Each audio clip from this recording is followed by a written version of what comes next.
네, 바쁘신 와중에도 불구하고 I would like to thank everyone who are participating at the International Forum on the Peace Economy, Session 3, despite your busy schedules. Good afternoon. I am the MC of this session. I am Yoon-hee of the Unification Northern Research Center of the Research Institute for Kangwon. This session will be talking about the strategies for the early establishment of the Kangwon Peace Special Self-Governing Province, and it's being broadcasted live via YouTube. We ask for your attention and participation until the very end of this session. Let us now begin parallel session 3 of the International Forum on the Peace Economy.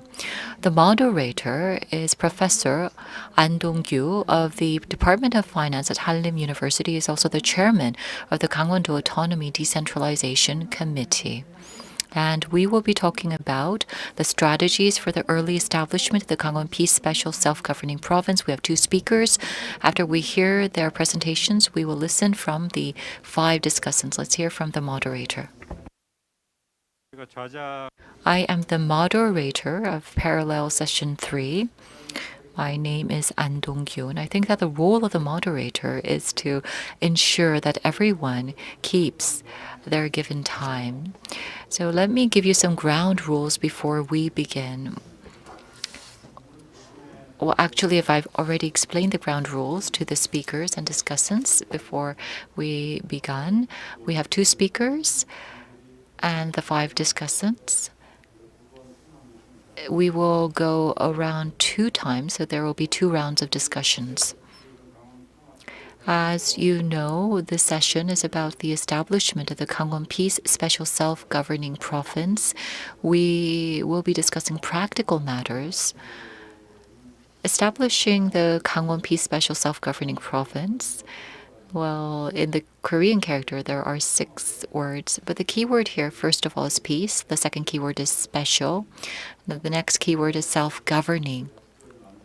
We want to create a self-governing province here, and we're going to talk about what is special about the self-governing province of Kangwon that we want to establish. That will be touched upon during the discussion. This is the 3rd time that I'm moderating a session on this topic. It's a very hot topic in Kangwon, and we are holding these discussions because we have a goal that we would like to obtain, and we want to look into the substantial matters related to actually making this goal a reality. We do have 2 speakers, like it was mentioned. Let me introduce our speakers. First of all, Professor Dr. Chang. I had heard him speak at a different event. I did not imagine that I'd be able to see him again here in Goseong. He's a senior research fellow at the Local Economy and Decentralization System at the Korea Research Institute for Local Administration. He is known for his outstanding research work. He'll be speaking for 25 minutes. And next, we have a speaker who has an actual practical experience of establishing a self-governing province in Jeju. I had an opportunity to speak with him over lunch, and I asked him to give some practical advice for Kangwon province, and he promised that he will do so. So Mr. Kang is our second speaker, and I do believe that the 2 speakers will create a good synergy. And I will introduce the discussants later on. Let us first listen to the presentations by our 2 speakers. Please greet them with a big hand. Let us now first hear from Dr. Chang.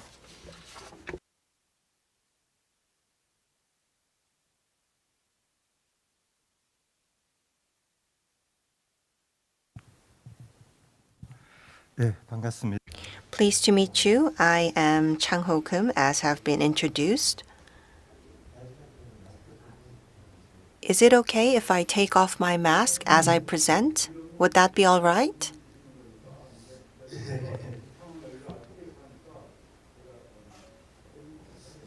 Thank you very much.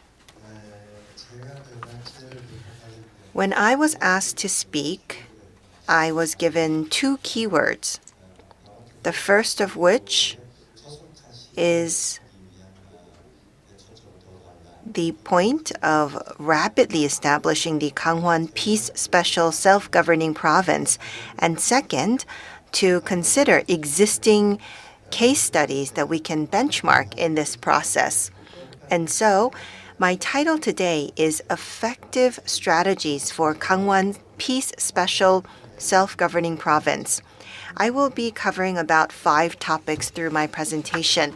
As you can see, I will be starting with why this has become an issue, and second, what are some of the existing plans that the Kangwon province has for this special governing province. Our second presenter is from Jeju. I will be taking a look at the cases of Jeju and Sejong. And based on their examples, what are some of the strategies that we need to quickly establish a peace special self-governing province? Well, one of the reasons why we have started to talk about this issue is that it has a long background. We have always talked about having a peace special self-governing province, but we were never sure about when such a province would be established. From this aspect, how would we be able to expedite this process? What would be some ways to establish such a province at an early time? And so, as I have mentioned before, we are going to take a look at the examples of Jeju and Sejong to take a look at how we can expedite the process of establishing the Kangwon Special Self-Governing Province. Well, here is the plan of Kangwon Province, and I'm sure that many of you here today are well aware of these plans. Kangwon wishes to become a Kangwon Peace Special Governing Province, and there are many reasons for this, but I would like to take a look at the reasons from my perspective. Well, through becoming a peace special self-governing province, we can enhance the value of the Kangwon province, we can establish a model for peace between the two Koreas, secure a bridgehead for moving into the northern countries, as well as come up with a peace strategy and co-prosperity on the Korean peninsula. And so, as our moderator has mentioned, there are 6 words in Kangwon's Peace Special Self-Governing Province. We are left with the words of peace, special, and self-governing. In order to have the foundation for peace, we would like to have a special self-governing province. That is the overall vision for this plan. In order to achieve this, there are many focal projects. I will talk about this during the Jeju example. But first, we need to have a law that establishes the province as a special self-governing province. Well, in the 1990s, Jeju had a special act on Jeju-do development, which set the vision for Jeju as a free international city, recognizing the uniqueness of Jeju as an island off the coast of the Korean peninsula. And based on that act, Jeju was able to step up as a self-governing province. And so, in order for us to establish the Kangwon Peace Special Self-Governing Province, we would need to have focal projects that we pursue in order to become a self-governing province. For example, to become the foundation for peace, for unification based on economy, for exchanges between the two Koreas. And so, in order to pursue these projects, we would need to have a legal status that enables us to pursue these projects, and that would be the basis for us to become a peace special self-governing province. Well, I did talk about some of the reasons why we should become such a province, but in order for us to become a self-governing province, we need to establish the reason for us to become a special governing province out of all of the provinces in Korea. For example, the damage that we suffered during the Korean War, which led to economic difficulties in the province, and the fact that given the current system, we are not able to further develop the province in the future either. And so we would need to establish the logic to become a self-governing province. Well, from the province of Kangwon, they always talk about how Kangwon is the only separated local autonomy in the world, that there is massive damages that were incurred during the Korean War, that there's a lack of a metropolitan city in this province, the fact that we have many areas that are unique to this province, and we not only see that there's a small population, but the population continues to decrease. The moderator and myself, we actually participated in a seminar that was held in Yeouido of Seoul, and we talked about population back then as well. If we take a look at the population, very recently we have had a slight increase in the population, which is something that we're very grateful for. But nevertheless, the portion of the population in Kangwon is very small compared to the whole country. And there are excessive regulations concerning land utilization. We also see that there is low growth in the local economy compared to other provinces, which leads to marginalization of this area, which all lays down the foundation for the need to become a special self-governing province. So having said that, let's take a look at the examples of Jeju and Sejong. As I have already mentioned, in 1991, Jeju already had the Special Act on Jeju-do Development to establish Jeju as a free international city. In order to pursue this vision, they had an administrative system that was the same as the one that we have in Kangwon province right now.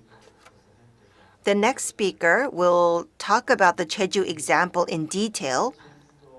But if we take a look at the example of Jeju, I actually designed the plan for Jeju in 2005. And when I took a look at the situation of Jeju, I had to take a look at why the 1991 Act was not pursued effectively. This is because many of the free international city projects were focused on the location itself. So there are 4 cities within the province of Jeju, and they continue to have delays in establishing themselves as a free international city. And there were conflicts on which city and which counties would receive which facilities. And so the Special Act on Jeju Development, which was established to pursue Jeju as a free international city, was not progressing at all. And then the Nomuyeon administration took office, and this administration was very interested in decentralization. And because these two policies were coupled together, they actually laid down the foundation to establish the Special Act on the establishment of Jeju Special Self-Governing Province and the development of the Free International City. So they actually have 4 cities and counties within Jeju, and the first plan was to empower the governor to maintain the cities and counties, but actually have the power to utilize these cities and counties to establish a free international city. But the citizens actually preferred to have a special self-governing province.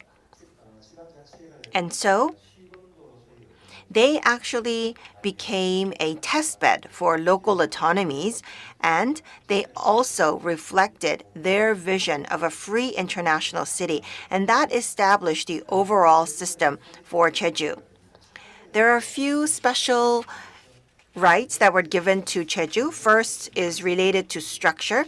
Now they do not use the 4 counties, but now they have become a single province, a single district. So it's very difficult for the province to manage all of the small district units. And so that is why they established 2 administrative cities. And so these administrative cities are on par with the system for cities with less than 500,000 residents. And so they actually established 2 administrative cities to oversee the local districts. And they actually became a special governing province and at the same time a testbed for local autonomies. Now let's go to Sejong. Well, if you take a look at the special act for Sejong, the basic goal was to establish an administrative capital. Well, it was deemed unconstitutional to call Sejong a capital city, and so that is why they decided to establish a multi-purpose city, bringing together administration and self-sufficient city. So, under the goal of creating balanced development across the country and also to boost the competitiveness of the city itself, they set their own vision. And so the vision of Sejong was different from the vision of Jeju because the vision of Jeju was set by Jeju and the central government together. But the vision set by Sejong was set by Sejong for itself. And so when Sejong City was launched, they already had a vision about what kind of a city they wanted to become. And this vision was designed for themselves. So they wished to become a leading city for national balanced development and also to become a global model citizen. It seems that they are planning to establish 500,000 people as their population. In the beginning, the goal was deemed to be a little bit out of reach, but now it seems very much within reach. Sejong, in the beginning, they actually took in a part of Gongju City and Kangwon to establish a metropolitan city. And so they actually became a metropolitan city, and they did not have counties and cities. And so that is why they worked with local units. And if we take a look at the function of Sejong, it's different from Jeju because Jeju actually had quite a lot of rights, but for Sejong, they actually had about 40% less rights compared to Jeju. And so they are different and from the standard cities, and that is why they are called special self-governing provinces. But that does not mean that all special self-governing provinces are the same. As you can see, Jeju and Sejong are very different. And so what we did was for Kangwon, we took a look at these 2 examples just as a reference to expedite the process of becoming the Kangwon special self-governing province. So as you can see on the slide, whether it be Jeju or Sejong, it was government-led. But what about Kangwon? We actually are leading the process to become a special governing province on the part of the governance. Well, for Jeju and Sejong, it was a central government that led the process of becoming a self-governing province, but for Kangwon, we are the one who are requesting the central government to designate us as a special self-governing province. And that really is the very big difference between us and Jeju and Sejong. So as I have mentioned before, Kangwon wishes to become a peace special self-governing province, and therefore that is why we are coming up with a rationale to be designated as such a province. In order to expedite this process, I think this is the approach that we should have. First of all is balanced national development. That actually is directly linked to managing the population of the greater capital area. Up until the 90s, the focus was on stopping more people from coming into the greater capital area. And so that was why we started to develop areas outside of the greater capital area. But now we are trying to develop the areas outside of the greater capital area, not just for population diversification. So now the focus is on actually taking administrative bodies outside of the greater capital area so that we could have a national development that is balanced. I don't think that these policies have been so successful up until now because it's been decades since we have tried these policies, but we still see that there is population concentration in the greater capital area. So if we're focusing on disseminating the population from the greater capital area to the local areas, that goal has not been achieved yet. So what we are discussing now is to move away from the paradigm of the central government leading these visions, but now we need to have the local provinces leading their own visions. And so that is why we are coming up with the concept of grand megacities. The ruling party came up with this concept, but actually I prefer to talk about integrated megacities. I believe that that word would be more appropriate. So regardless of the jargon that we're going to be using, it is about connecting functions based on the characteristics of different local areas. For example, there could be areas such as Jeju and Gangbuk province that are integrating their administrative units to become a larger administrative body. That actually is being led by the local areas themselves. So whether this is grand megacities or integrated megacities, you can see that Kangwon is not on the chart in any case. So what can Kangwon do? Kangwon should not be trying to enlarge itself in terms of size, but we need to think about enlarging the function of Kangwon province. And that is why we need to become a self-governing province. And so that is why this is the approach that we need to take to become a peace special self-governing province. So this is related to peace, but nevertheless, in order for Kangwon to become a special self-governing province, we need to focus on the keyword of peace, just as Jeju focused on free international city. And that is why I have this additional slide related to peace. So this is what I believe. Jeju had two visions in becoming a special self-governing province. For Kangwon, we need to take a look at political, geographical, economic, and administrative aspects to establish the rationale to become the peace special self-governing province. How can we expedite this process? How can we execute this vision? As I mentioned before, Jeju and Sejong, their visions were led by the central government, but currently the vision for Kangwon is being pursued by Kangwon province itself. So it's very difficult to pursue this in a rapid manner. And so we need to come up with a method for the central government to lead this process. That is why we need to take a look at various metropolitan models. Well, we are currently during the presidential campaign period, but we need to make sure that Kangwon is included in the presidential pledges. That is one way to establish the special self-governing province quickly.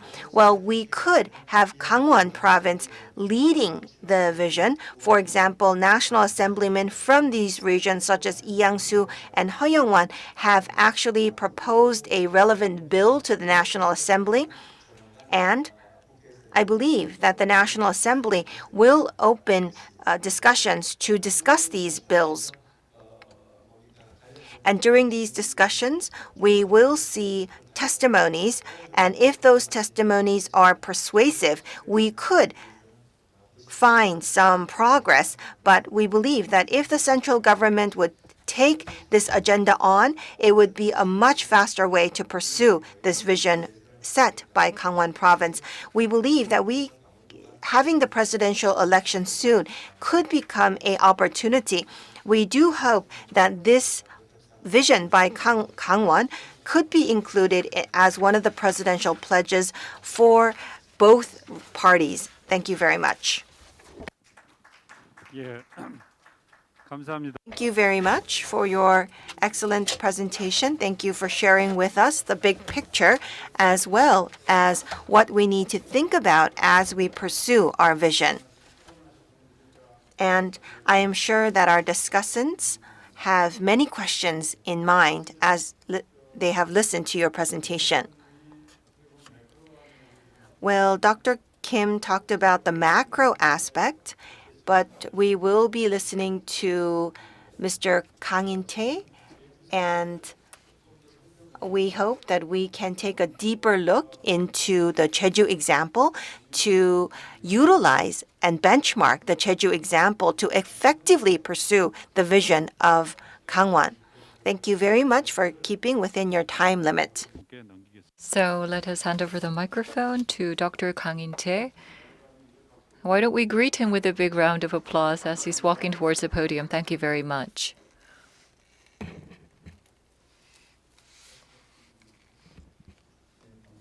Yes, as was introduced, my name is Kang In-tae, and Dr. Kim, he also talked about the overall grand picture of the establishment of the Jeju self-governing special province. Now, as you can see in the proceeding, I provide you TMI, too much information. I don't think I can cover everything within 25 minutes, so I will be skipping through a number of pages. I will speed up so that I can provide you with as much beneficial information as possible. Let me begin. So please keep up with my pace. So first of all, I'm going to talk about the background and the outcomes of the Special Act for establishing the Jeju Special Self-Governing Province, as it was mentioned by Dr. Kim. The Jeju Special province was based on a decentralized model. It was a fundamentally new model that did not exist before in Korea. We wanted to make something quite new. And before that, we were carrying out efforts to create a free international city. And we wanted to create that city as early as possible. That's why we wanted to ease regulations. We wanted to develop core industries. For example, we wanted to benchmark Singapore and Hong Kong. We called this Hongapore. We wanted a Hongapore model so that we can actually build a free international city that goes beyond these two cities. The case of Jeju, well, as was the case of Sejong, was led by the central government because at the time it was the time of the Nomuyon administration, and the president declared a strong commitment and will to develop Jeju as a special self-governing province. So it was a top-down approach. And while we were creating the Jeju special self-governing province, as it was mentioned, we did a residence referendum, and we determined whether we would abolish the existing basic local government. And so the new plan, the innovative plan, was adopted, and so there was the abolishment that was implemented. So in order to create a self-governing province in Jeju, we had to legislate 3 laws, and so there was an advanced legislation notice given. There was first the Special Act on the establishment of the Jeju Special Self-Governing Province and creation of the Free International City, Special Act on the Administrative System of Jeju, and the Local Government Act. So in February of 2006, we were able to pass the act, and so this was implemented in October. We wanted to improve the systems, and so there were a couple of amendments. There were actually 6 improvements in the related institutions. We're now in the 7th stage of improving and moderating the related institutions. It's currently with the National Assembly. I understand that the Committee on Administrative Affairs has recently completed its review. I mentioned that there were 6 stages of improvement in the related legislation and institutions. There were some special cases that were granted. For example, when we were making the special act, there were 1,062 improvements made. So there were gradual improvements, and the 4th stage, there was the greatest amount of improvements, 2,134. So in total, over 4,000 of special cases have been authorized under the step-by-step improvements that were pursued. So a lot of authority has been transferred to the local government. So the Act is composed of 6 parts, 21 chapters, 15 sections, and 489 provisions, 481 articles. Let's take a look at the Act. First, there is Part 1 to the general provisions. Part 2 is on the establishment and operation of Jeju self-governing province. So there are many different chapters starting from Chapter 1. And then the third part is about the development of a free international city and infrastructure. In order to create a free international city, we have to establish a plan first. And then because it's a free international city, there has to be free travel of the foreigners. And also we need to ensure that there is a habitat created and an education environment to attract the foreigners to this area. Part 4 is about the industrial development enforcement of autonomous decentralization.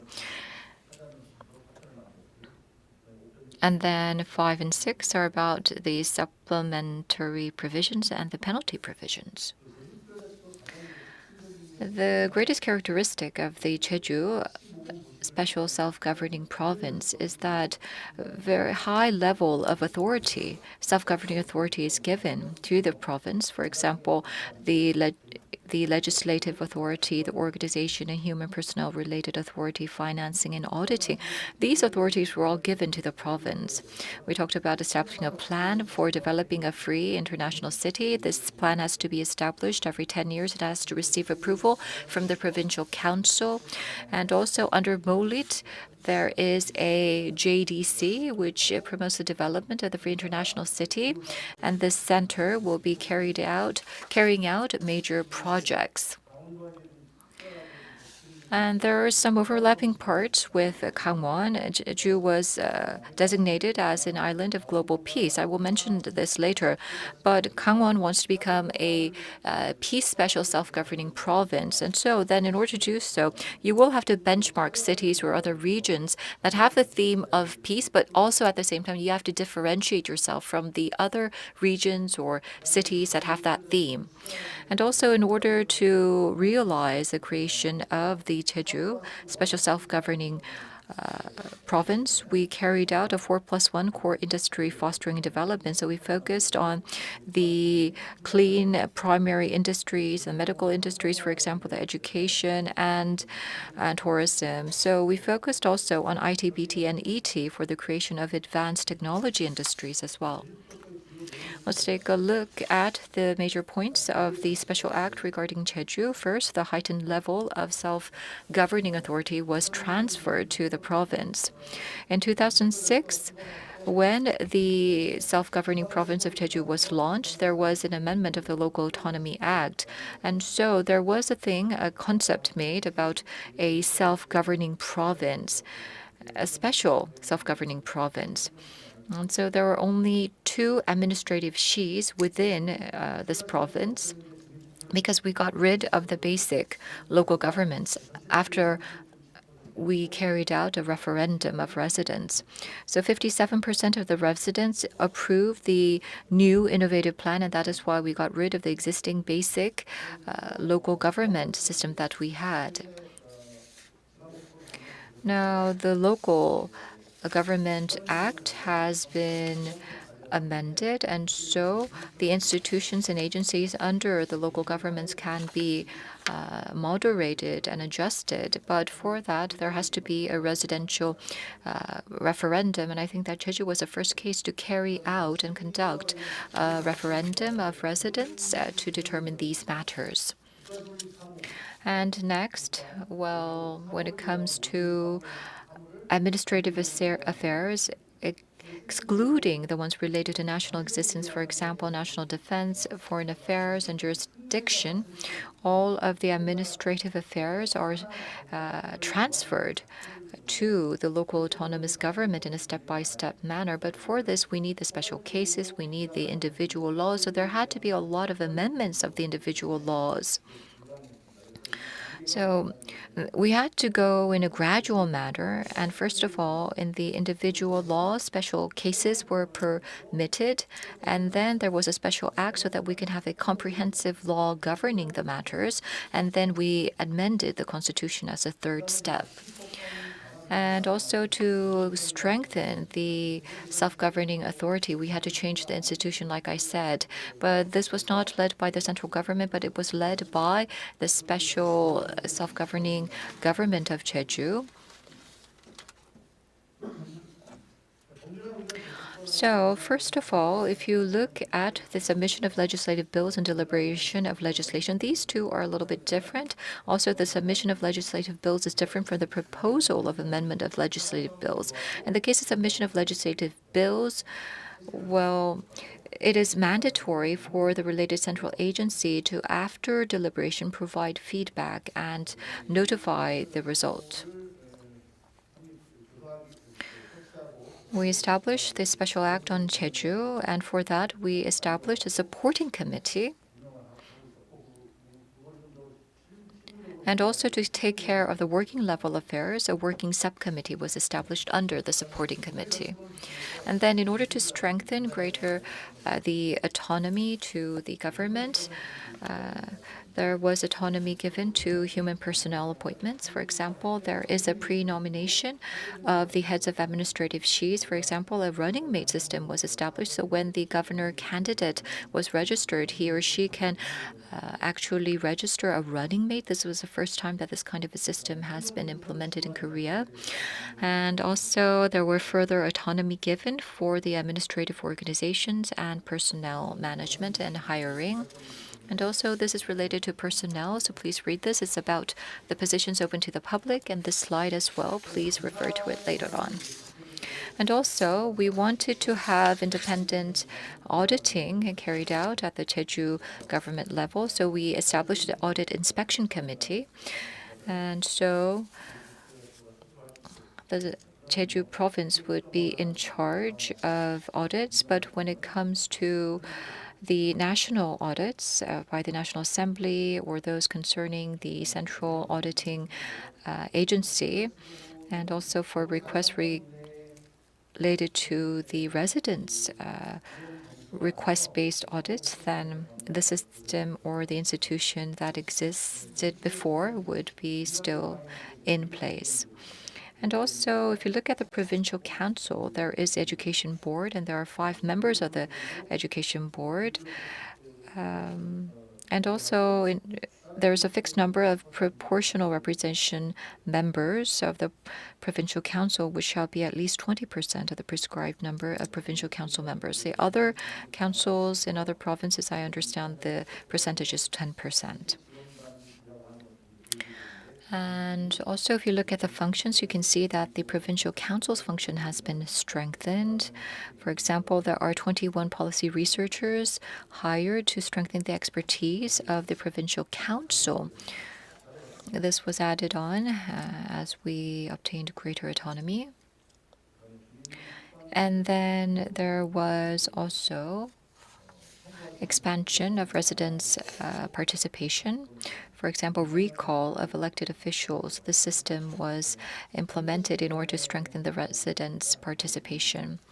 And there is also a committee for the residents' autonomy. We call this the Residents' Autonomous Council.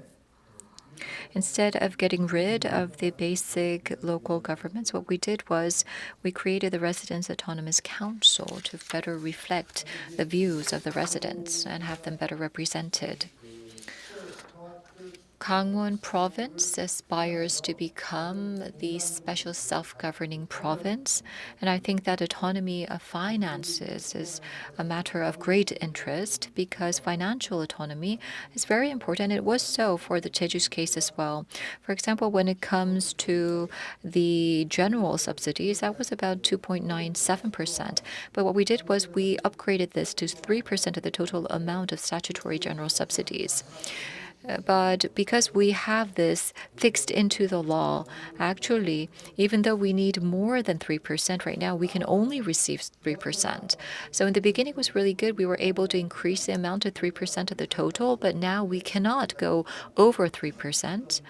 And rather than providing us with additional budget, we are only given 3% of the total general subsidy. So this can work against you. You have to be careful.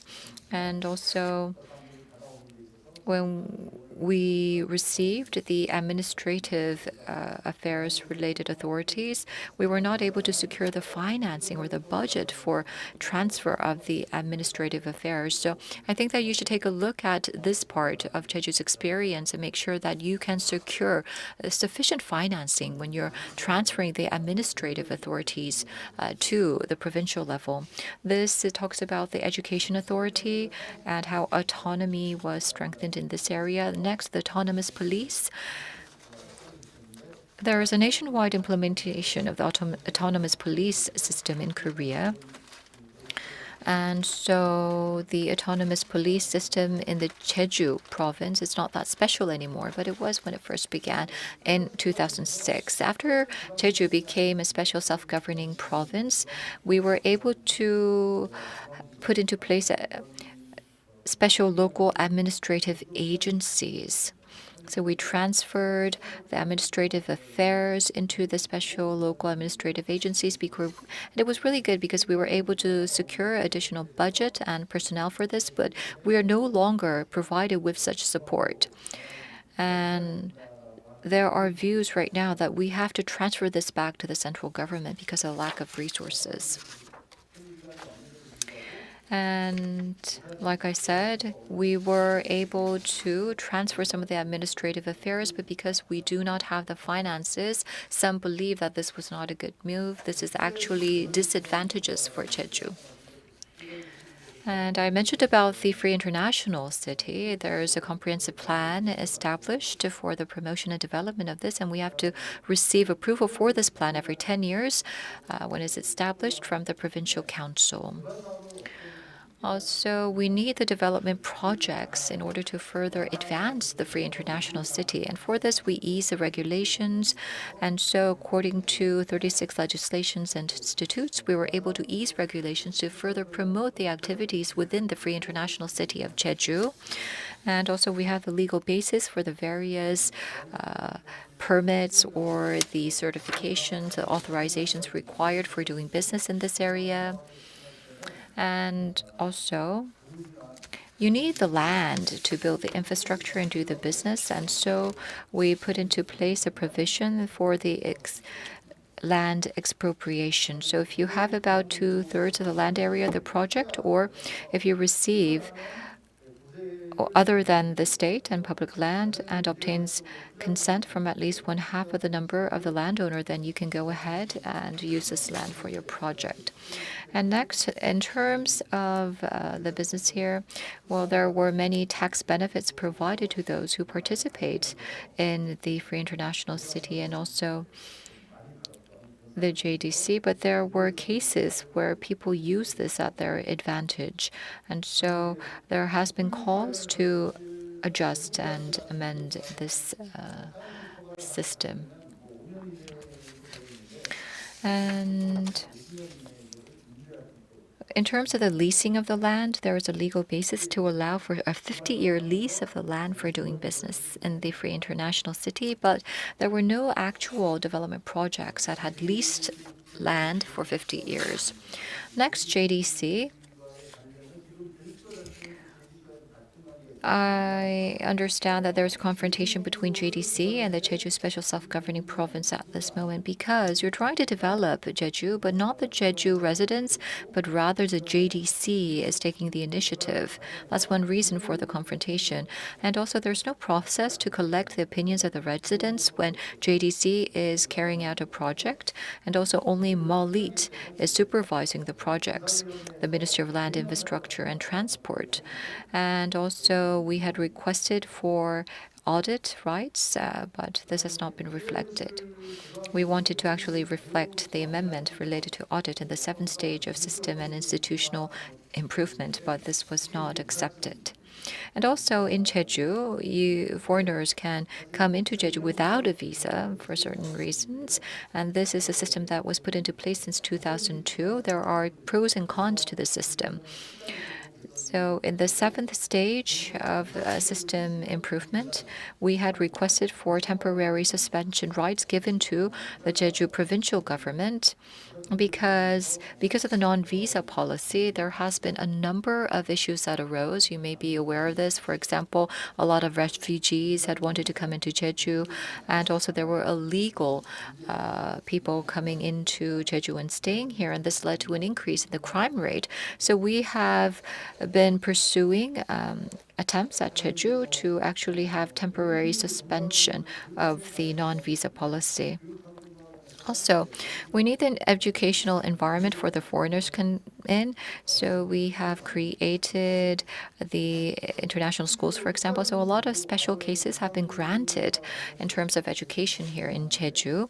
And also there is a lot of tourism-related infrastructure built. And also to promote more foreigners to come in to do business, we were able to ease the regulations for investment and establishment of educational institutions. And that led to an increase in the foreign schools here in Jeju. Of course, there's a lot of demand for these schools, especially among the Korean public. So in the first initial 5 years, we have allowed for the Korean students to enter the schools, but after that, after the first initial 5 years, the school can determine whether or not they will accept the Korean domestic students upon consultation. Also, Jeju is receiving investment from the foreigners, but what will happen to the proceeds of the investments? There was a lot of talk about this, especially for the proceeds related to the investments made in the English language city project. But we decided, but this was solved well. And then the casinos, for example. There are casinos here. 10% of the table money of casino can be used by the Jeju government for developing Jeju. It's called the Regional Development Fund. And also, we have the right to give out authorizations for casinos, but giving authorization requires a very strict deliberation process. And so we can see some people trying to actually use the law at their advantage. For example, they would receive a approval, an authorization for a small-sized casino, but they would try to expand the business without receiving official approval. And so we're working on this matter as well. Now, in terms of the tourism industry, in the past there was the tourism lottery, but actually we've integrated all of the different lotteries into a single lottery system, and 10% of the proceeds coming from the lottery actually is being used to promote the tourism sector under the Tourism Promotion Fund. Also, the tourism fund is used also to run the Jeju Tourism Corporation. And also, we have the tax-free shopping allowed. And the Koreans, they can actually shop here 6 times a year, up to $600 billion. I understand on an annual basis, the tax-free shopping leads to about $100 billion of revenue, and some of that is used for regional development. Also, there was the establishment of medical centers for foreigners. And for example, there was a green institutional hospital, but this led to a lot of controversy. And right now, I understand that there is a legal debate over this, whether the for-profit medical institutions can be established and operated in Korea and in Jeju.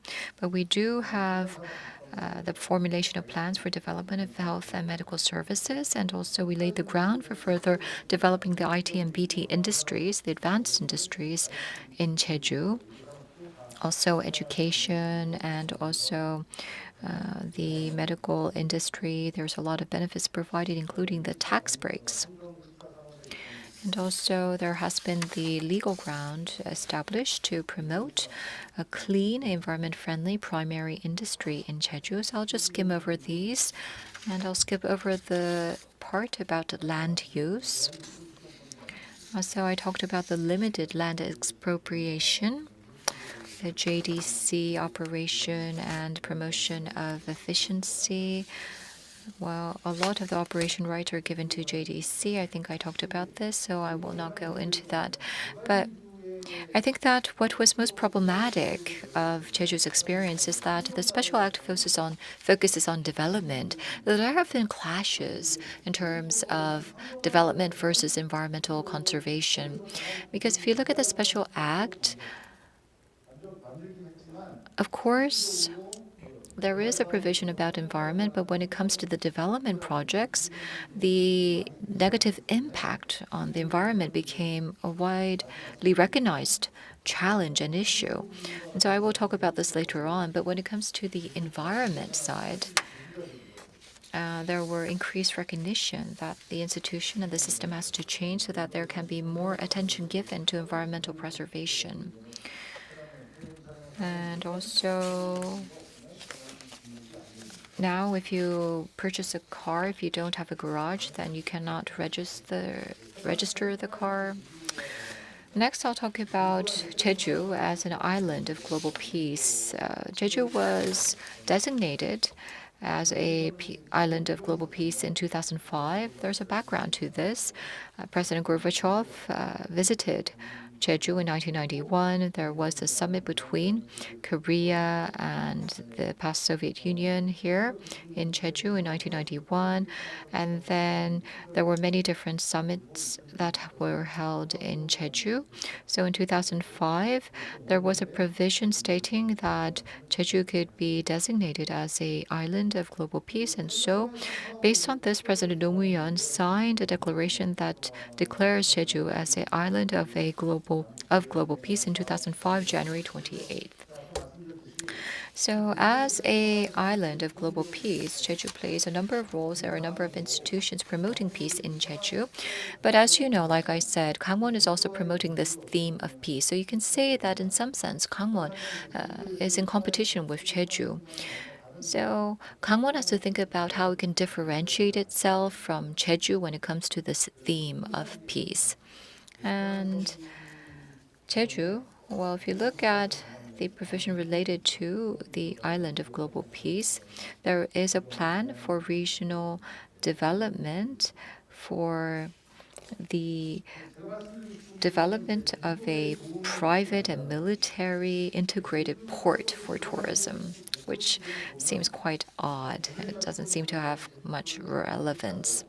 Anyway, so these are the lessons of our Jeju experience. You have to think about, first of all, for whom are you pursuing this special self-governing province, and what are the exact goals and objectives for establishing a self-governing province. For Jeju was pursuing a self-governing province status to further develop the nation. So this Jeju was serving as a tool or a method towards national development. When you're trying to make your province a self-governing province, you have to think about what is the objective, who will benefit from this. So in Jeju, there was a transfer of objective. Like I said, Jeju focused on development, but then there was a shift of direction and a new paradigm was adopted to focus on environmental preservation. And on top of this, along with development, there's now more interest in environmental conservation.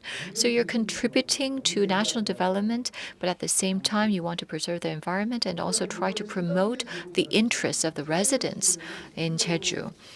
And also, I talked about the Free International City, which is about the exchange of goods and human resources and services. And I talked about the non-visa policy. It seems like the non-visa policy would actually promote the free exchange of goods and services. But in fact, if you look inside, the non-visa policy does not really promote the free exchange of goods. I think that the definition and the concept of the free international city has to change. Of course, if you look into the relevant institutions, it talks about the free international city being put into place to promote such free exchanges. But actually, the free international city has to be newly defined so that it's not focusing just on development, but also for sustainable development as well. And so the free flow of human resources and goods, and also for promoting economic activities, the free international city has to play a role. But at the same time, it has to be very wary of sustainable development. So we've actually added that. We're in the process of further adjusting the definition and the concept of free international city in that direction. Also, when you think about the Kangwon case, you have to really think about why are you pursuing this? Is it for national development, or why is it that you're trying to realize this vision of a special self-governing province? What are the benefits that will fall into the hands of Kangwon province? Also, right now, the special act for establishing the special peace self-governing province of Kangwon is in the hands of the National Assembly. But you have to know the objective. You want to, for example, contribute to national reunification, for example, the promotion of inter-Korean exchanges and further national balance growth. But there's something missing here. Now, if you try to contribute to regional balanced development, that's about development. And so there will be inevitably a clash between development and environmental conservation. So you have to keep that in mind, that this kind of conflict of interest may arise. Also, you have to think about the specific plans to ensure strengthened autonomy. And you have to think about the special cases that you would want to obtain and the individual laws that you would need to amend for the transfer and the devolution of authority. You have to be very detailed in order to obtain what you desire to obtain. For example, in the case of Jeju, we had a lot of special cases for the devolution of authority, and there was a lot of amendment of the individual laws. We did a lot of research. You have to do that as well and look at the precedents. Also, for sustainable development, you have to keep in mind that development is not the full story. You have to think about the environment side as well. Also, you need the right conditions and the environment. For example, if you look at Jeju and Sejong, these autonomous governments, their designation of autonomous province was made possible through a top-down approach, but it was a result of political determination. But you really have to think about your approach. Do you want to bottom up? And if you really need to have your province designated special self-governing province, look at the case of Sejong, and also look at the case of other regions, especially with the same theme. For example, Jeju has a theme of peace. There are other cities and regions, not only here in Korea, but overseas, that has a theme of peace. But think about how you can work with them, strengthen your alliance with them. And also, we now have the special local autonomous government, and this is prescribed in the law.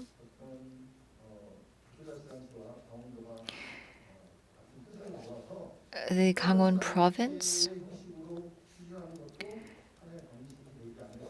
You may want to consult with your basic local autonomous governments and think about whether you want to pursue Kangwon to be designated as a special self-governing province.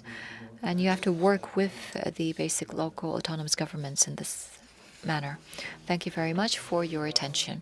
Yes, thank you very much. So we just heard from Dr. Kang In-tae based on his experience. And so it was very detailed. And the message was very strong. So I think that although it was very detailed, he was able to go into the specifics in a very organized manner. And so I think that it was very easy to understand. And also, if you look at the recommendations and the implications at the end of the presentation, we were able to really grasp the direction that we have to think about. He talked about bottom-up approach, but anyhow, within the Korean society, I think that if there is no involvement from the top, then nothing is possible. So we have to think about then what is the involvement at the top? What should it be? How should the top level involve? And also you have to make sure that the first button is put into place in a right manner. So the beginning, the first stage is very important. And for that, we have to be prepared. For that, we have to do studies. We have to research. And also, as you know, in the peace, special self-governing province, we really have to think about the peace part because that is an essential key word. That's homework for us. That's a challenge for us. So there is a saying that peace is the way to go. And in Kangwon, whenever we have this discourse over peace, we talk about how we can create a special self-governing province to promote peace.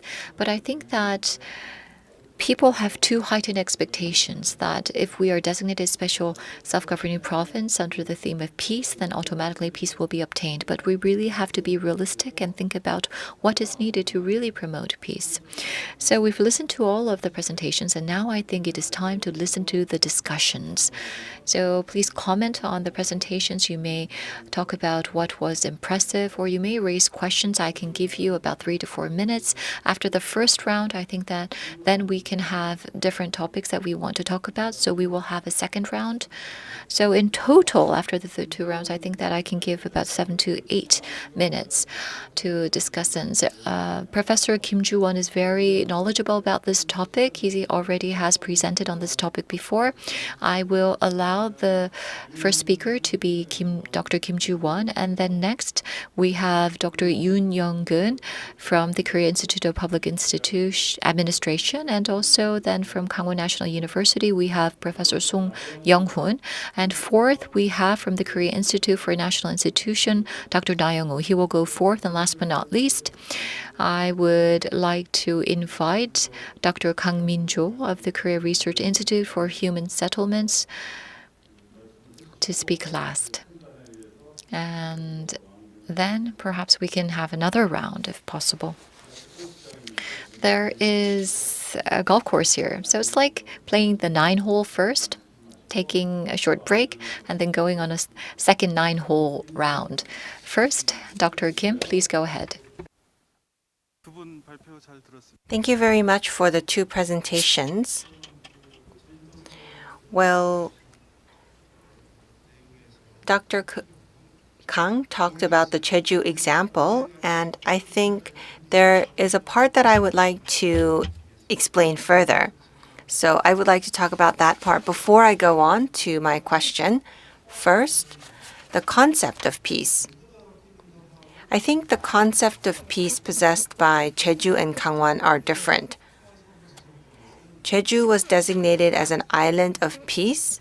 It is because of the April 3rd protest, and that was between the government and the civilians. But the issue of peace in Kangwon is between the 2 Koreas. So we would like to institutionalize peace on Kangwon province so that we can expand peace across the Korean peninsula, starting with the unification of the 2 Koreas in Kangwon to expand that to the whole of the Korean peninsula. So the concept of peace is a bit different. And concerning the review of the special self-governing province, according to National Assemblyman Shin Gi-jun's bill, this has been reviewed. In Kangwon, there are special areas such as the DMZ area. And so the Kangwon province is divided into that is a part of the North Korea and part of the South Korea. And DMZ covers about 2/3 of the Kangwon area. And there's also the areas adjacent to DMZ in both Koreas. And so how are we going to connect the local autonomies to institutionalize peace through Kangwon province? That really is the core of Kangwon Peace Special Self-Governing Province. The local governments adjacent to the DMZ are currently managed through special laws, but unlike the initial plan, the budget allocated continues to be downsized. And so we need to have a special development area for the areas adjacent to DMZ, and that has already been reviewed. And so if we can institutionalize that, then we can actually expand the areas adjacent to the mountain that goes from the north of the Korean Peninsula all the way down to the south of the Korean Peninsula. And so we need to have a special self-governing province-like status for that area. That's another special area in Kangwon. And there's also the old mines in the Kangwon area. Some areas have been turned into casinos, such as Kangwon Land, and we need to make sure that in order to boost competitiveness, the 4 cities and counties need to come together for cooperation and development. We also need to take a look at the East Sea area. The Research Institute for Kangwon actually researched this as a special act, but if we establish this in Kangwon, then other local autonomies want to join in. Well, the areas adjacent to North Korea was led by Gyeonggi and Kangwon, but now the island areas have been included in that scheme as well. So it's very difficult to pursue these policies. Having said that, I do have questions to our speakers. First, when we first started with the vision of the Kangwon Peace Special Self-Governing Province, the situation has changed because 50% of the total population lives in the greater capital area. And so we now need to come up with strategies to respond to that. To the best of my knowledge, Jeju is starting to expand its special rights by reviewing the relevant laws. And so of the 4,000 or so special laws, what were the laws that contributed to the development of Jeju? And what are the core concepts that are being reviewed in revising these 4,000 laws? Currently, Dr. Keum is reviewing the Special Act on Kangwon Province, and I understand that you're preparing this bill. So you are probably taking a deep dive into the bills that have been proposed by the 2 National Assemblymen representing Kangwon Province. Compared to the bill by Shin Gi-jun and the bill that is being reviewed now, how are they different? How are these 2 bills different? I would like to ask you to elaborate on the difference between the current bill that is under review and the bill proposed by Mr. Shin Gi-jun. So we have the bill of Mr. Hoyong and Lee An-soo, and there are other bills that are being reviewed by Kangwon Province. We need to, in the end, integrate these bills. And so what are some of the points that we need to take a look at in integrating these bills? Thank you very much. We can see that the first discussant did very well. We'll now go on to Mr. Yoon Young-gun. Yes, thank you very much for the wonderful presentations. Like many people here, well, actually, unlike many people here, I did not have a chance to think about this issue in an in-depth manner because I think that Korea, like countries like Korea, where autonomy is given by the central government, has these similar concerns. You have to fight to obtain autonomy at the local level. Now, in the case of Jeju, because there was that precedent of Jeju, I think that further embracement of this autonomous model would be seen in Korea. And a lot of other regions are asking for as much autonomy and authority as was given to Jeju, but I don't think that it has been granted that much because the central government, I think, still holds a lot of authority. So having said that, if you think about the special province, a special city, for example, even if you don't put in the word special, I think that there should be a way provided for the provinces, the regions, to enjoy greater autonomy. But it seems like you have to win the word special in order to ensure greater autonomy at the local level. So I think that that's really sad. It's a sad reality that we see here in Korea.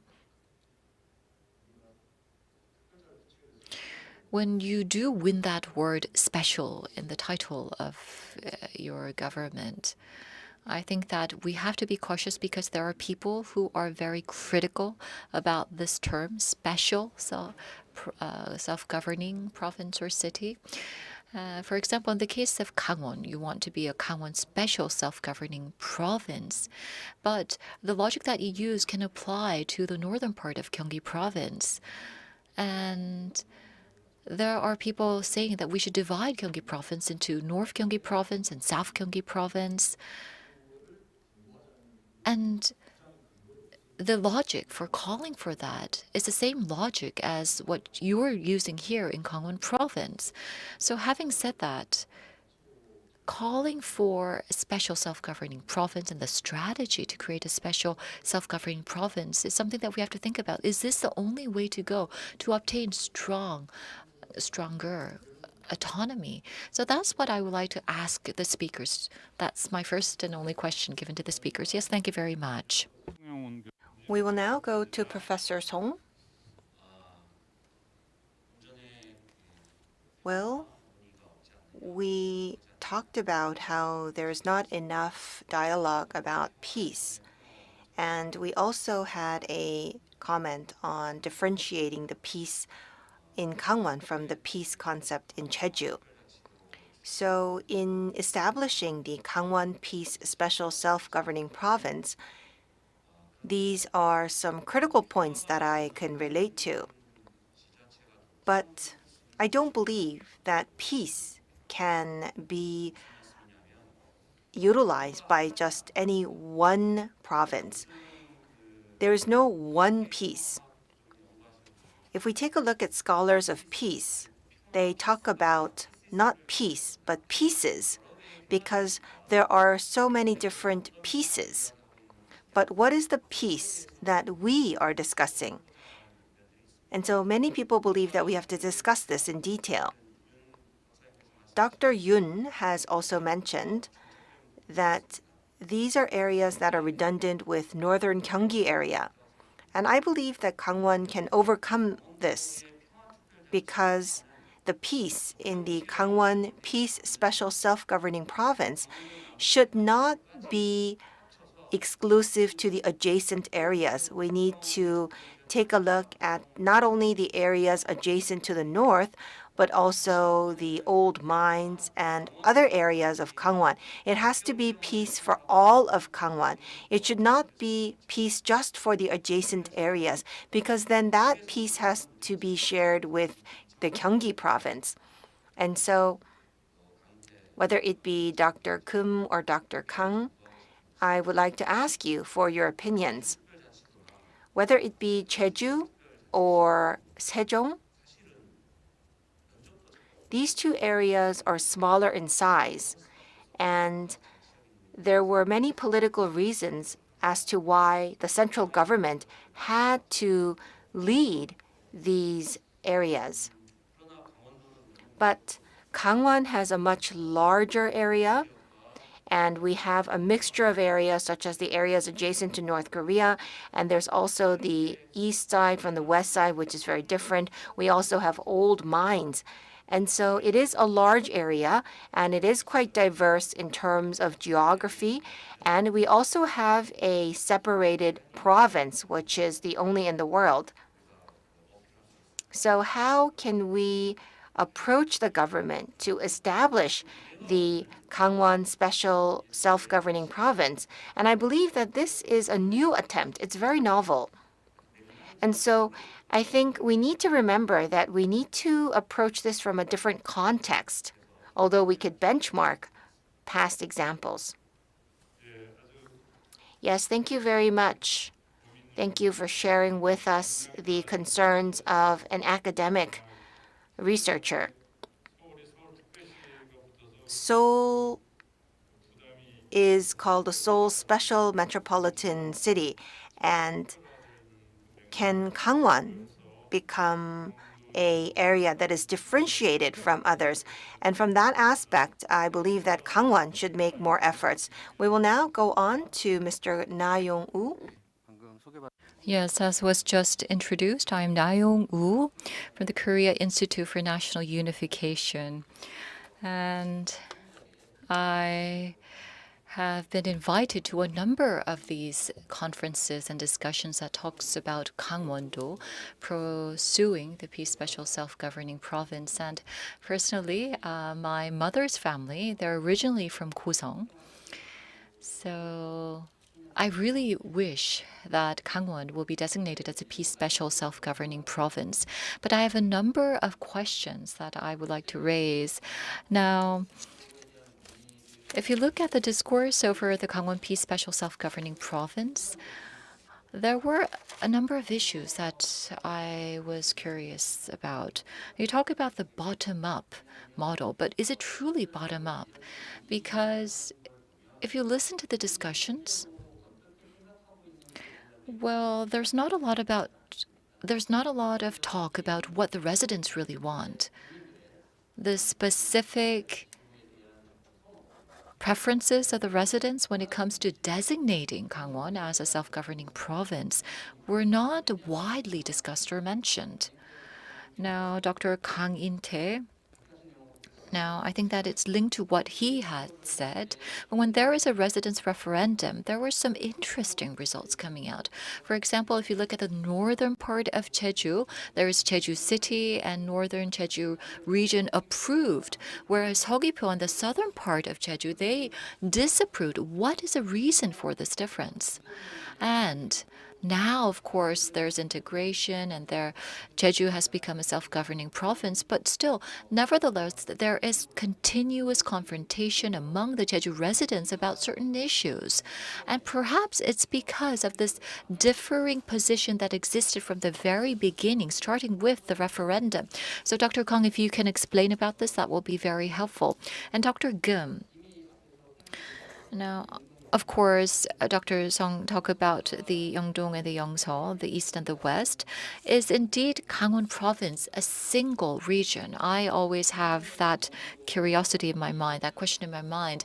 But with an integrated Kangwon established as a vision, now, then which sub-region within Kangwon should lead the way?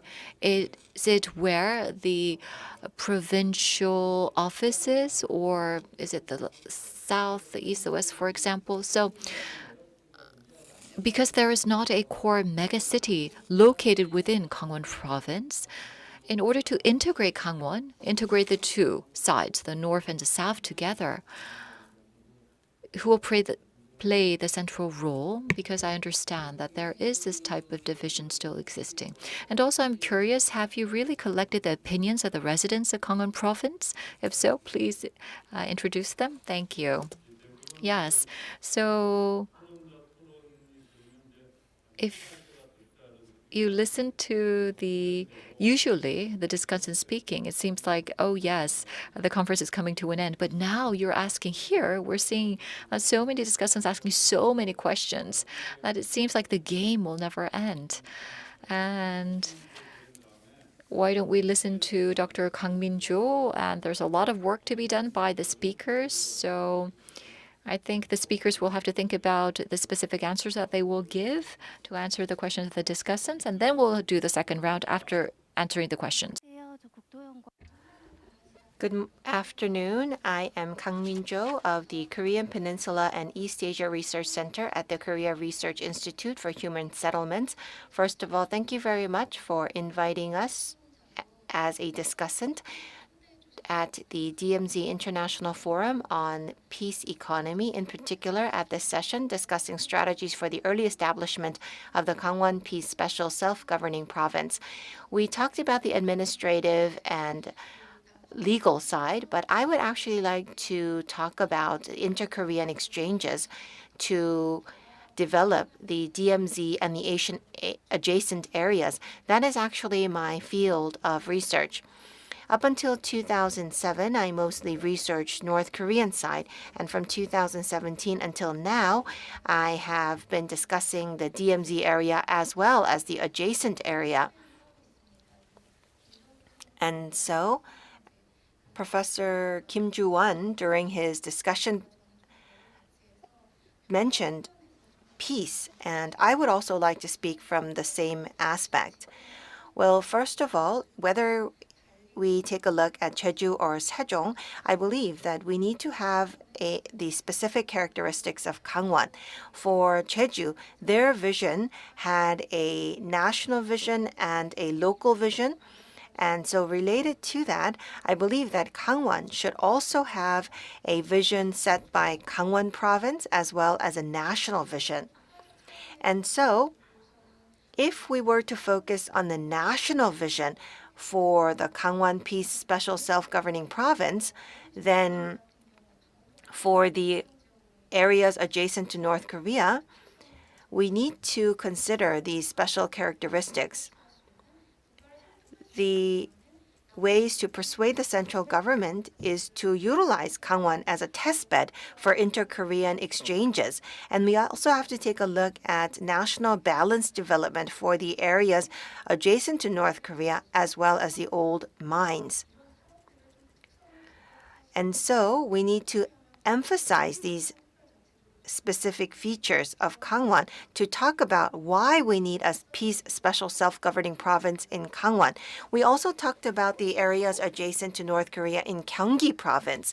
Well, we do believe that there are ways to come up with co-prosperity for these two areas. For the northern Gyeonggi areas, one of the biggest reasons why they want to separate themselves with the Gyeonggi province is because of the large economic gap between the northern part of Gyeonggi and the southern part of Gyeonggi. The northern part of Gyeonggi, they are actually being discriminated because of the fact that they're in the capital area. But if they separate themselves from the remainder of the province, then they would be free from such limitations. And they would actually receive more support from the central government as a less developed area. And so that is why they're looking to separate themselves for a balanced development. Taking this into consideration, what can we consider about Kangwon?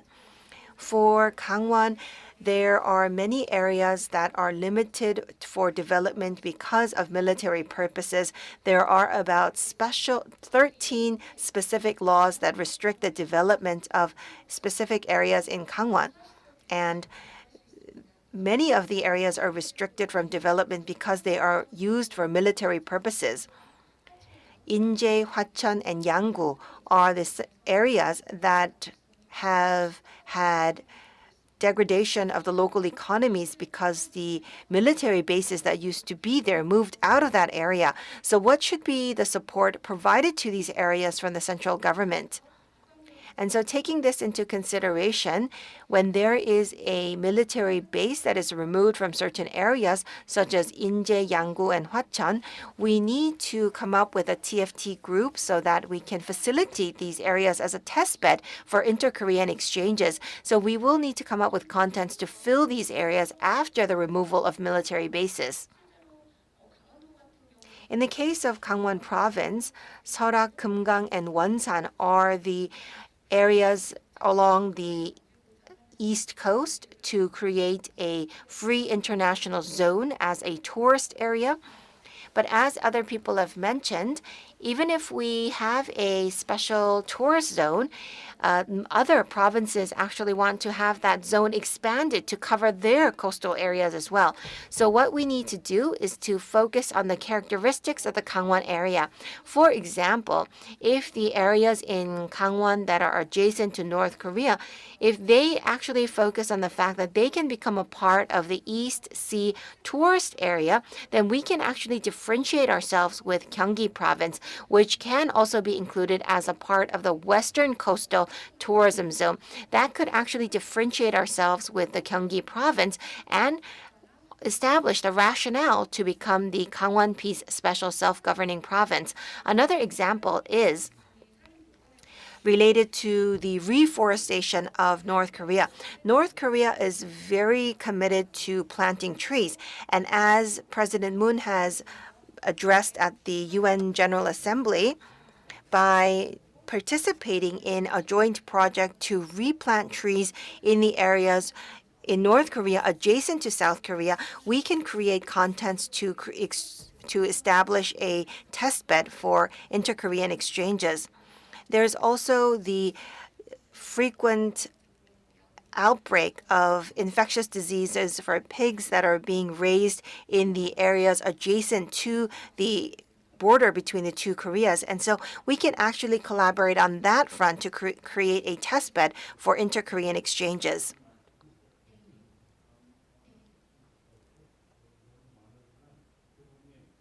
Well, if you speak for too long, I think it's very difficult for the speakers to answer to your comments. Well, we hope that the speakers can answer all of the questions, and anybody on stage could answer questions. And so we are going to open the stage for free exchanges, but we will go to the speakers first. And we will also invite discussants to join in the dialogue. And I believe that we can open the floor for your participation as well. Maybe we can go back to Dr. Kum. 예, 우리 그 사회자 선생님께서 그 뭡니까 질문이 많. Well, our moderator has mentioned that we have so many questions, so it may be difficult to answer all of the questions. Well, I think we can summarize the questions by the four discussants before Dr. Kang into just 2 or 3 questions. Well, Professor Kim Joo-won, he is more knowledgeable about the details of the Special Governing Province initiative. And so he gave me a very specific detail related to the special act. During the first half of this year, I worked with National Assemblyman Lee Yang-soo and Ha Young-soo to integrate the bills by the 2 National Assemblymen, and I worked on the integration process.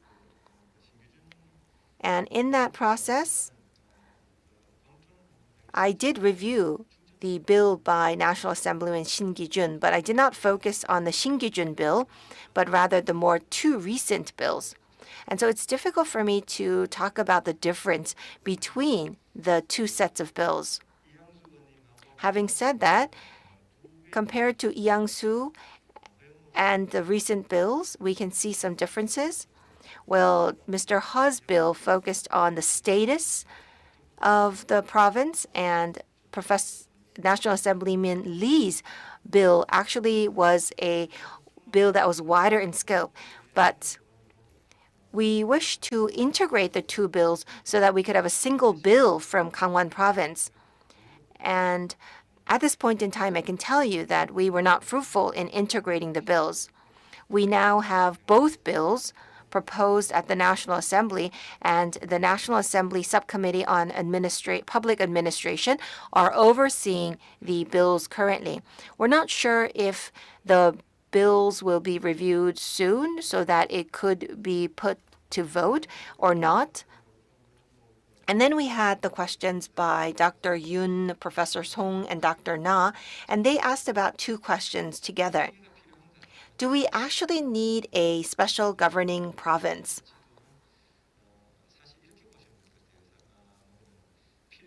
Well, whether we need a special self-governing province or not depends on the situation of the nation. Well, when a nation designates a province to be a certain type of province, it's usually a standard form of a province, but there are limited special provinces, and there are different formats of special provinces. If we take a look at Japan, you can see that they have various special provinces. They have the provinces, and so these provinces are the unit for special provinces. For example, they have the special city, the capital, just like we have in Seoul. And then we have the Hokkaido area that is like Jeju Island. And then we have the Osaka-bu and the Kyoto-bu. So we have the two bus, and they actually are the special provinces because they were the old capital. So there are 3 special provinces added to the standard provinces. And we see that, for example, in Germany, we have the free cities that add special functions to the existing provinces. As you're well aware, in Korea, we have 5 different types of provinces. We have 2 standard types and 3 special types. So compared to other countries, we have more types of provinces. For example, in Japan, they have the standard provinces, and then they have urban-styled provinces. And so we actually have the special metropolitan cities in Korea. And so that is why we have more types of provinces in Korea. And so you may think, do we need another special province? That is a legitimate question that can be asked. If we have many special types of provinces, they should be the minority compared to the standard, but we see that we will have a larger portion of special provinces compared to standard provinces. That could happen. And so you may think that it is an excessive use of special provinces, but let's approach it from another perspective. We have local autonomies for diversity. Kangwon should not be the same as Gyeonggi, Seoul should not be the same as Jeju, and they should not be the same. And so rather than using the word special, then I think we should utilize the name that is specific to the need of that local autonomy. That really is the diversity of local autonomy. And so I don't think we should be using the word special, but rather using a name to specifically address the needs of that specific province. Professor Song and Dr. Na and Dr. Yun asked one common question. What is the rationale of Kangwon becoming a special province compared to, for example, Gyeonggi province? As I mentioned before, we could be concerned about the excessive use of special provinces, but nevertheless, if we were to say that Kangwon should become a special province, then I believe that there's a big difference between Kangwon and Gyeonggi. And I believe that for Kangwon, we have a different unit compared to Jeju and Sejong. If we take a look at Jeju or Sejong, they don't have local units, and so they have this one metropolitan area. But at Kangwon, we have 18 different cities and counties. And so if Kangwon were to become a special province, the special rights cannot be given to the province along with all of the cities and counties. And so this is actually a special set of rights just for the province. We will not be giving these special rights to the 18 cities and counties within Kangwon province. One of the questions by Dr. Na was about the referendum conducted in Jeju. So, for example, in Jeju, if there are more approvals in the northern part of Jeju compared to the southern part, they had an overall referendum and they pushed through with the majority of votes. But what about what about referendums in Kangwon? For example, in the southern Jeju area, if they were to lose their 4 counties, then they would actually be brought into the overall Jeju area, and we were concerned that the lack of balance in Jeju would become even more severe. And so many people were against the innovative option for amongst those who are coming from the southern part of Jeju. But that is a very different situation compared to Kangwon, because the 18 cities and counties of Kangwon would remain as they are. For Gyeonggi, They use the word peace because they are a separated province. Well, Dr. Kang mentioned this very briefly. Well, Gyeonggi is a divided province, and this has been dealt with by the central government. But if we take a look at the northern part of Gyeonggi province, if they remain as is, then because of the political reasons, more budget will go to the southern side because the population on the southern side of Gyeonggi province is much larger than the population in the northern side. And because of this reason, the gap between the north and the south will continue to grow. And that is why North Gyeonggi province is thinking about separating themselves from the rest of the Gyeonggi province. The northern part of Gyeonggi province, they are concentrating on the concept of peace, but they're not actually taking a deep dive into the concept of peace as we are doing in Kangwon. So I believe that the concept of peace from the two areas are completely different.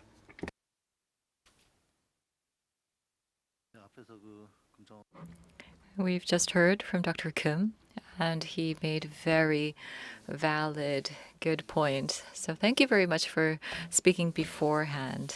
I think that I can refer to what you said to answer the questions directed to me. Now, for example, in terms of the special cases and also what are the institutions and the systems that can be worked in a beneficial manner for Kangwon.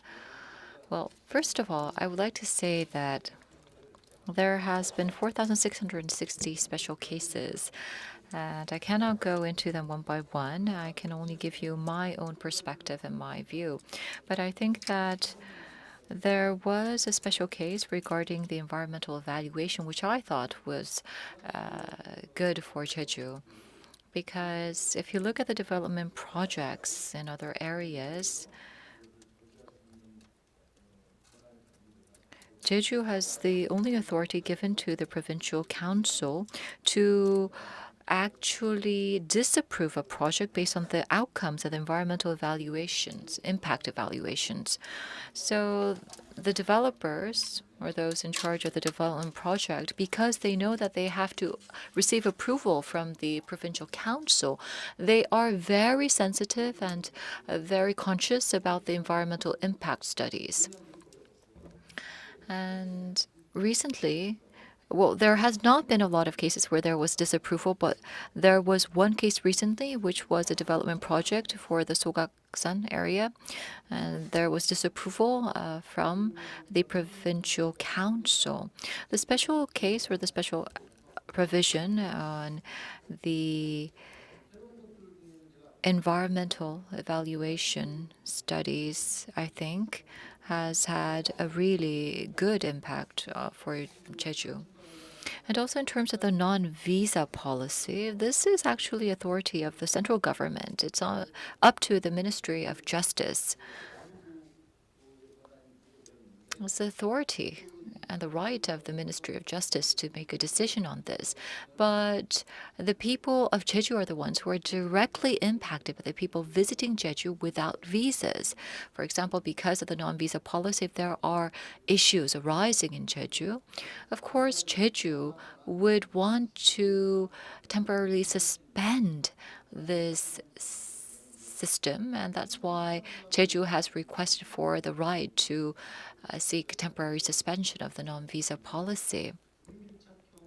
And also, when there has been a lot of complaints about the administrative services for the convenience of the people, and people talk about once again reestablishing the basic local governments, the basic local units. So that seems impossible. That's why people want to now give the authority to the 행정시 heads so that there can be more administrative services provided to the people that really takes into account the complaints and the inconveniences of the people.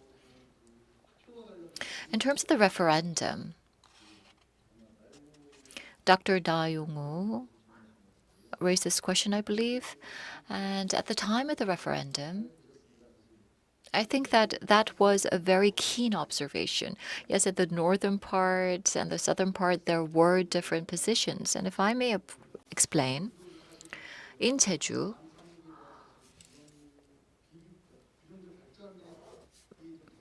balanced development has been slow, and that has led to confrontation between the residents in the different regions.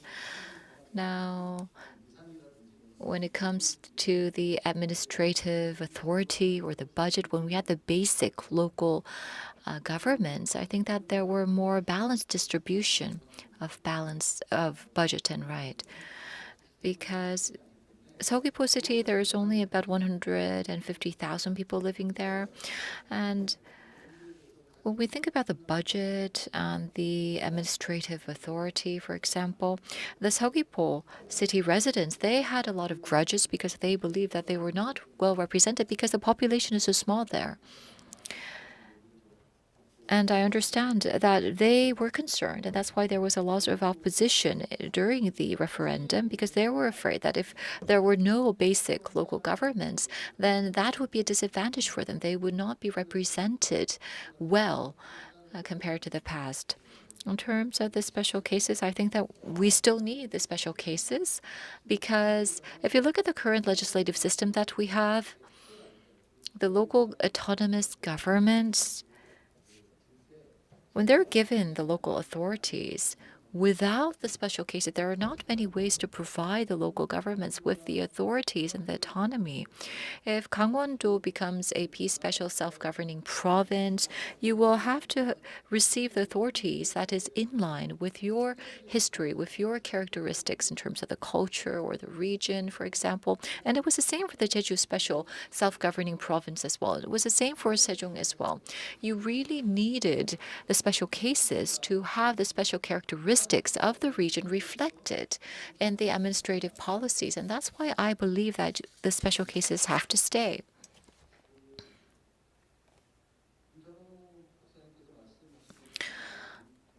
Dr. Kim talked about the case of Gyeonggi and Kangwon and the differences. There are 18 시's, the cities, and the guns, the counties, and that probably the 18 cities and counties, the 시's and guns, would not be able to receive the special cases. But I actually think differently. When it comes to the special cases, of course, there will be more special cases given to the provincial level. But if you look at the 18 시's, the cities, and the guns, the counties, I think that they have their own administrative systems and also the personnel and the budget. I think that special cases can be granted in terms of the budget and the personnel and the administrative services and administrative rights.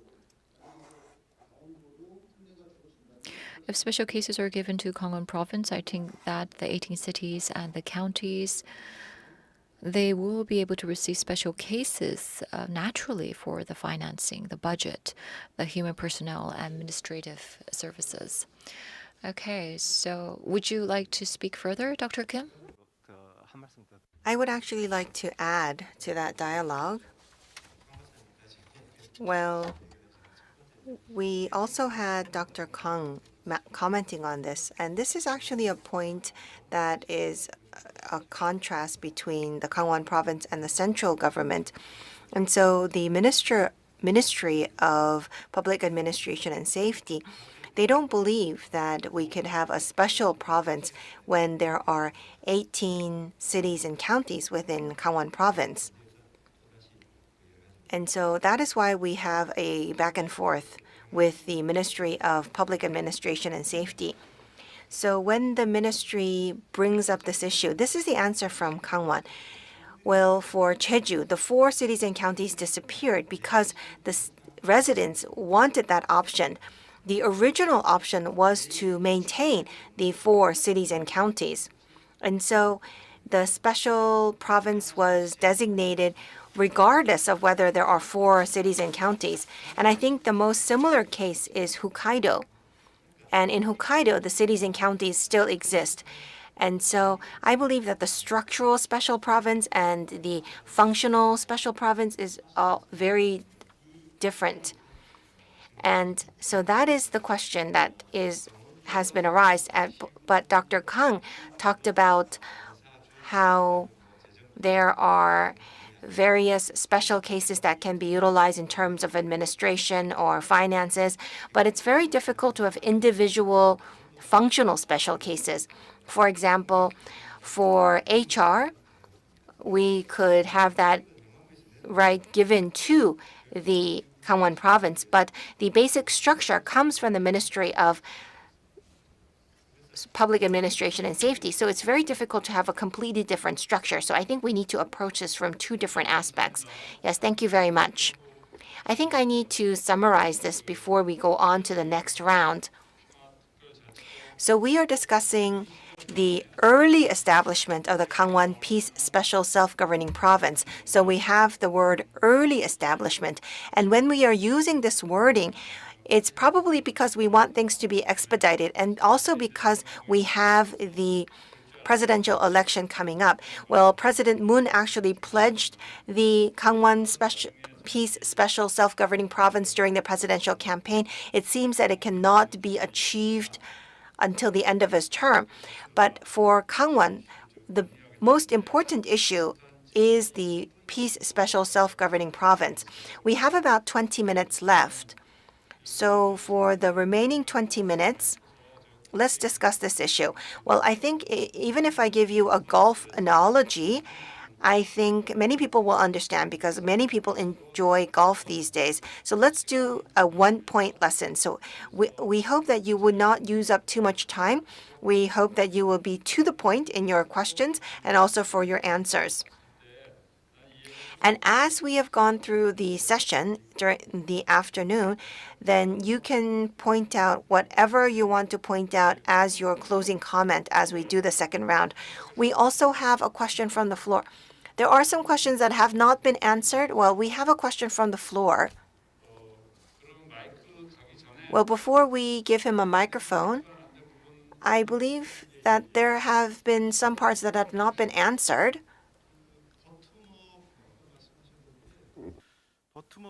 You mentioned about the bottom up, but that's not just for Kangwon province.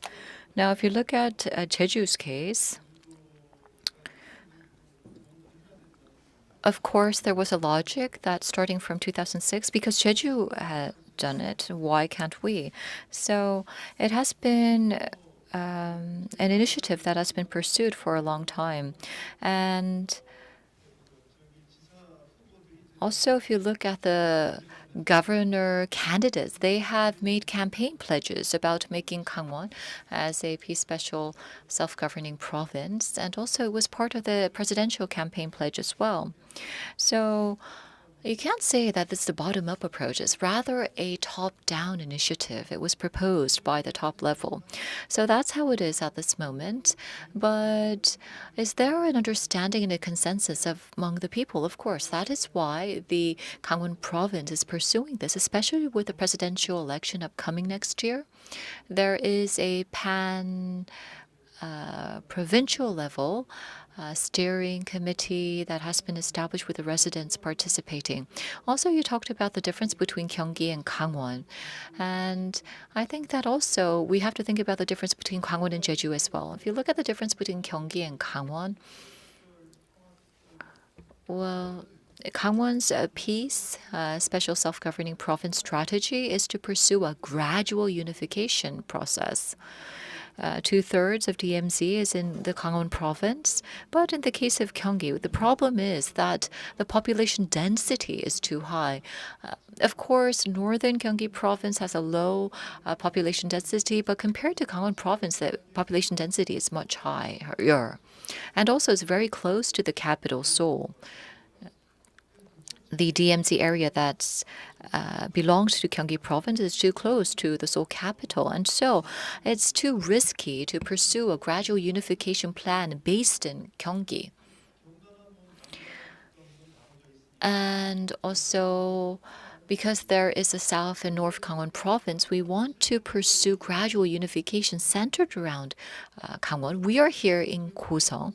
It's really located next to Sokto, but it's actually Gosong. It's a different administrative unit. And also there is a northern Gosong, there is southern Gosong. If you look at southern Gosong, there is actually no Gosong because Gosong-up, that is located within North Korea. So when you combine South Gosong and North Gosong together, you're combining the North and South Korea together. And that's why we want to focus on pursuing gradual unification centered around Kangwon. Because of that unique characteristic, we want to find a model that promotes inter-Korean cooperation. So let's start within this very special zone here in Kangwon and then gradually expand the inter-Korean cooperation. That was the strategy. And the difference between Kangwon and Jeju is that if you look at southern Kangwon and northern Kangwon, well, aside from northern Kangwon, if you just look at the southern part of Kangwon, in terms of the population or the land size, it's about 1/3, only 1/3 of Jeju. As it was mentioned by Dr. Kim, well, it has the structure of playing the role of a cushion. And also, there's a lot of talk about the concept of a mega city, and I think that we can respond in that manner. The ruling party, I understand, is reviewing a plan to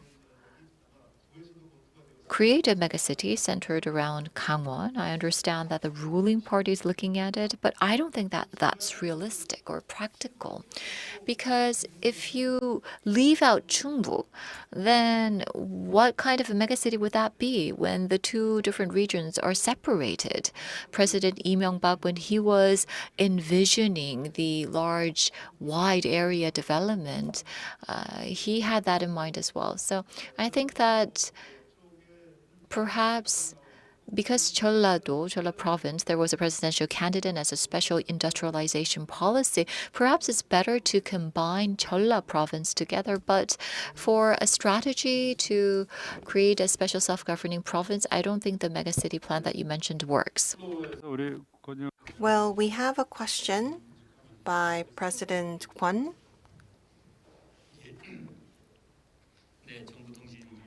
Yes, I am Kwon Yu from the National Research Institute for Communication, and thank you very much for your presentations. I do have a question.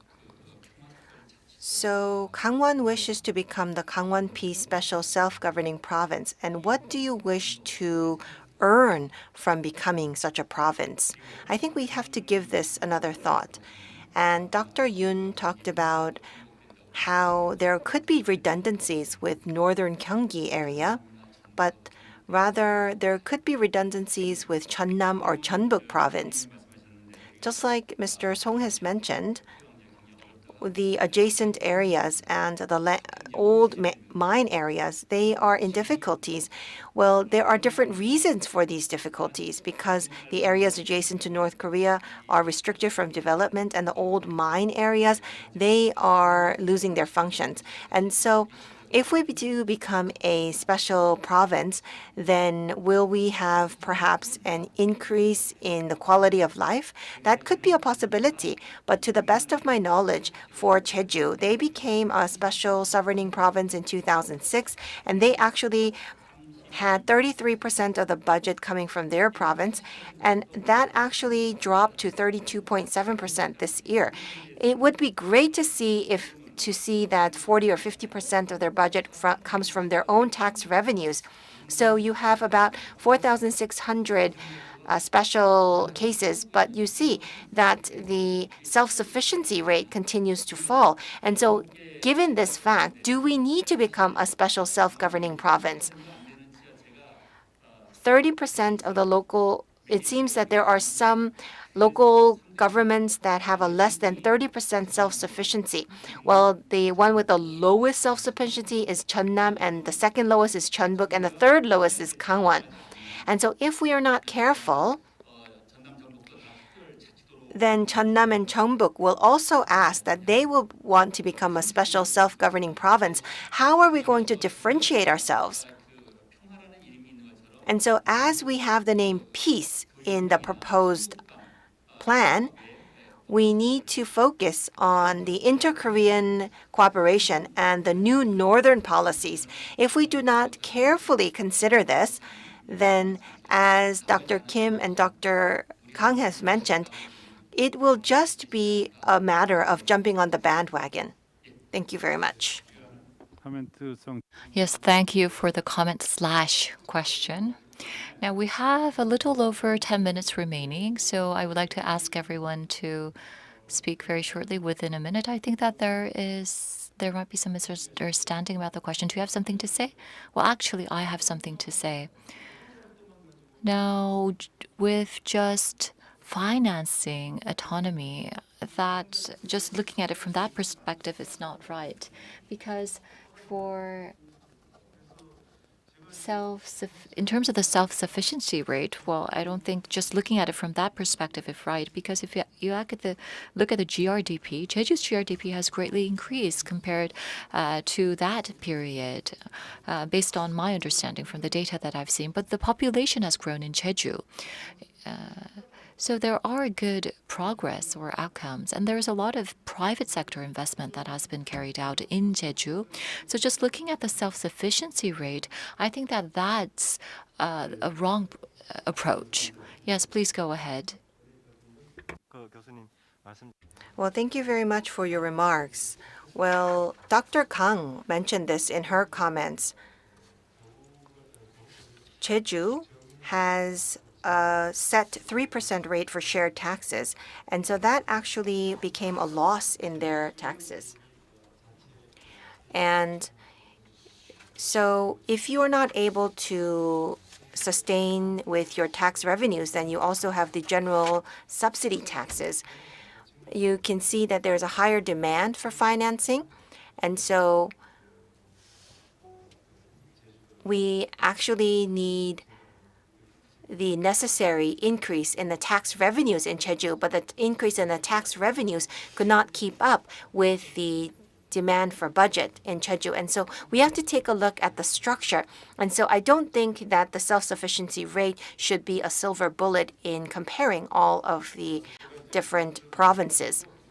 Well, we will listen to the discussants and then go back to the speakers for their final comments. So you can decide to speak, or you can add your comments or questions, or you can also decide to state just one more point each. You don't have to feel like you need to all speak, but maybe just a few people who wish to make a specific comment. Well, let me go back to the peace concept of Kangwon. Of course, it's great to have legislation, and we need legislation. But as we have seen in the Jeju example, I think we are not working hard enough on coming up with the context. In Jeju, they actually came up with the Jeju Peace Forum and the Jeju Peace Institute. And so they started to build their network related to peace. But what about Kangwon? We have the Pyeongchang Peace Forum in Kangwon, but I don't think Pyeongchang Peace Forum is actually playing that role. We also have to take a look at whether we have sufficient peace and culture projects for international networking. So, for example, we don't even have a space to remember those who have participated in the Korean War. And they say that there's a certain area in Kangwon where there is the burial of many Chinese soldiers and North Korean soldiers who have participated in the Korean War. And so I think we need to have an area to remember them as well. So peace projects should not be abstract. We need to have tangible projects that can invite tourists to experience peace at Kangwon. So we are the only separated province in the world, and I think that is not enough to receive attention. And so we need to be progressive in our thoughts. We need to be bold in inter-Korean exchanges. We all talked about how we should become a test bed for inter-Korean exchanges. We need to be bold in taking our action for inter-Korean exchanges. We should not stop at just coming up with ideas and initiatives. I think we need to go beyond that. In order to become an actual peace special self-governing province, we need to be more progressive. Thank you for your remarks. Now, among the four discussants, is there anyone who would like to speak? Because Dr. Kang, I had to cut you off. Perhaps you can make concluding remarks. I can give you 1 minute. Yes, I would like to mention that to create a Kangwon Peace Special Self-Governing Province, as it was mentioned, not only the residents here, also the visitors of Kangwon Province has to be the focal point. And based on that, you have to come up with the implementation and plan. And also you have to find ways to secure the approval of the residents. Thank you. 예, 오늘 좋은 말씀 많이 들었습니다. Thank you very much for your remarks. Now, we talk about the regional competitiveness, and I've seen these data that shows the difference between the region and the capital region, and also the distance between that particular region and the capital region. Now, there might be some people who believe that Kangwon, if it wins that status of a special self-governing province, some other regions might believe that there is preferential treatment given to Kangwon, because if you look at areas like Gwonju and Chuncheon, the distance between these locations and capital has shortened, decreased. And also Gyeongbuk, the inlands, and the Gyeongnam inlands, these regions might think that way as well. So I'm concerned about how the other regions will view or think of the designation of Kangwon as a peace special self-governing province. This might lead to another controversy, unnecessary controversy within Korea. So I think that you need a very detailed strategy and plan, and also a way to persuade and win the approval of, or prevent the disapproval of other regions. 예, 그러면은 두 분. We will now go back to our speakers who will present short closing remarks for about 2 to 3 minutes. Maybe we can go to Dr. Kang first, then go to Dr. Keum, and then I will use another minute. And so 2 minutes, 2 minutes, and 1 minute. Yes, first of all, now I talked about the Jeju case, and what I wanted to emphasize here was that even if you become a Kangwon Peace Special Self-Governing Province, you should not just solely focus on development, but also you have to work with the residents and think about the environment here in Kangwon, because Kangwon has very unique resources in terms of the natural environment. So that was what I wanted to mention. Another thing that I wanted to point out was that it has been about 16 years since we've been operating the Jeju Special Self-Governing Province. On the outside, it may seem like Jeju has been growing and expanding, but what about the residents?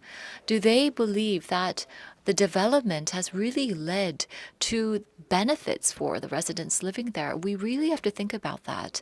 So I hope that Kangwon should take the residents' perspective into account. And I talked about the special act for Jeju. When we try to amend the legislation, we have to talk with the central government. And the central government always says, why do we have to do that only for Jeju? Because if you have a special act, there's always a clash with the central government. Central government says, why Why do we have to provide such special treatment? If you want to become a special province, you have to have the logic to support why you want to make your province a special province. You need to have that logic and justification in place. And also, in order for Kangwon to become a special self-governing province, you need the political commitment, you need the support of the residents, but with only that, that's not enough. You need to have both of them going together so that you can ensure the success of the Kangwon peace, special self-governing province, and ensure the early establishment of such a province. Thank you.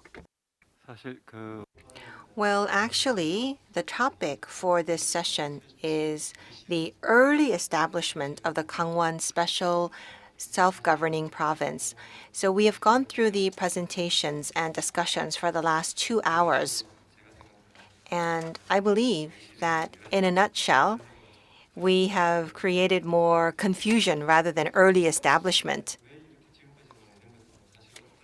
The discussions that we have conducted thus far was expected to concentrate on early establishment, but we actually concentrated on the rationale behind why Kangwon should become a peace special self-governing province.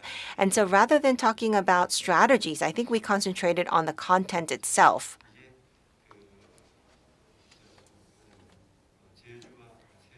If we look at the example of Jeju and Sejong, we will have a bottom-up process. And I think this actually is the limitation of the bottom-up process compared to the top-down of Jeju and Sejong. So in order to think about early establishment, we inevitably have to take a look at the example of Jeju and Sejong. If the government were to decide something and execute it, then I believe what we have discussed today will probably not be reflected. And that is something that we need to keep in mind. Thank you very much.